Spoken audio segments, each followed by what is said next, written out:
नांदेड विधान परिषद निवडणूक राजूरकरांची हॅट्रिक 339 मते घेऊन दणदणीत विजय। नांदेड स्थानिक स्वराज्य संस्थांच्या विधान परिषद निवडणुकीत महायुतीचे उमेदवार व भाजपचे आमदार अमरनाथ राजूरकर यांनी सलग तिसऱ्यांदा विजय मिळवून हॅट्रिक साकारली। 451 पैकी 339 मते घेऊन त्यांनी एकतर्फी विजय संपादन केला।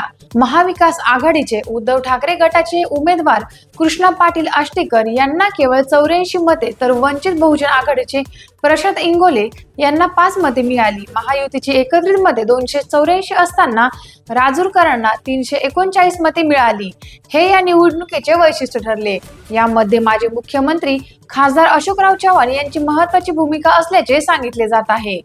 खासदार चव्हाण व आमदार प्रताप पाटील चिखलीकर यांच्यातील राजकीय वैर बाजूला ठेवून दोघांनीही एकत्र काम केले व मराठवाडा जनता पार्टीच्या नगरसेवकांनीही पाठिंबा दिल्याने हा विजय सुकर झाला।